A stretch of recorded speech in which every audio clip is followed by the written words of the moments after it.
Robert Greene's thoughts on soulmates. This is Radical Self-Respect with Jared Mello. I have an ebook and an audio book by the same name. They're both available now, so please check that out. It'll help people that have struggled with codependency, people-pleasing, addictions, even mental health stuff, becoming more assertive. All of these kinds of people would benefit from my book. Also, thanks to everyone who's been liking, commenting, and subscribing. It's been great to have you. Please share my content with others who you think might benefit from learning about radical self-respect. But in today's video, I wanted to talk about Robert Greene's thoughts on soulmates. I'm going to read a small passage from his book, The Art of Seduction. I was inspired to start rereading this book after watching some of Troy Francis's videos on the book, Art of Seduction by Robert Greene. Fascinating book. I've loved this book for a long time, and it's a masterpiece, really. But this part struck me that I'm about to read to you, and it's about what Robert Greene thinks of soulmates. Although he doesn't say it explicitly, but you can tell what he means. So here it goes. It goes, "The main obstacle to becoming a seducer is this foolish prejudice we have of seeing love and romance as some kind of sacred, magical realm where things just fall into place, if they are meant to. This might seem romantic and quaint, but it is really just a cover for our laziness.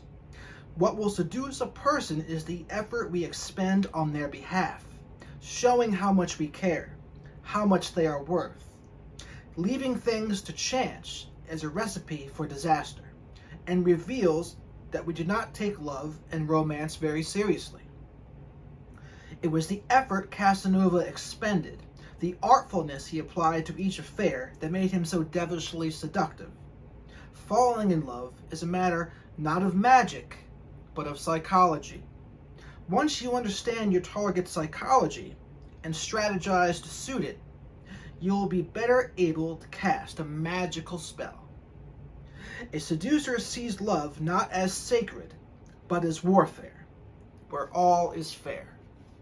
So basically, he mentions there that when we leave things up to chance and say things like, oh, when we find the right one, things will just fall into place. Or the magical soulmate myth of there's someone out there just for you. Robert Greene considers those things lazy. And I didn't believe him years ago, I think, when I first read this.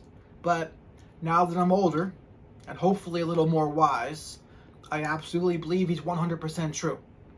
I think we live in a day and age where very rarely will things fall into place just like that. I think they used to more. They used to more because there was gender roles. People knew their position. They knew what was expected of them. But now it's kind of a free-for-all, where women are able to do everything men are able to do, and there's no gender roles really anymore, and it's just tough. It's tougher now, but it is a matter of psychology, and he calls waiting for a soulmate or believing when you find the right person everything will just work out. That's a lazy way of thinking, and he thinks it's a way to stop from actually doing the real work, to not actually show the effort to either improve ourselves or to go far enough to actually seduce the other person. So I thought it was really interesting that the way he phrased it, it's a kind of a manosphere. It's a manosphere trope that the soulmate is a myth. But Robert Greene went on to explain in that paragraph that, hey, this is a more elegant way of explaining why soulmates are a myth. Because it's really just lazy. It's really just us not wanting to put into the effort. And so I could see that.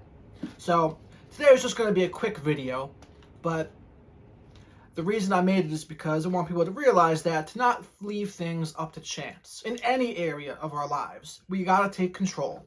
We got to take total ownership of everything. And that's why I really like Jocko Willink's book, for example, Extreme Ownership, because it comes down to us. We got to take the responsibility in all areas of our lives, and if something's not going well, it's probably more likely that we need to do more and put in more effort. than it is that, oh, we should just leave things up to chance, and when I'm supposed to find a good opportunity, it will just come. It's like, no, good things come to those who hustle. I think Abraham Lincoln said that, and I think he's absolutely right. So that's my video for today. It was just a short one, and thank you very much for watching.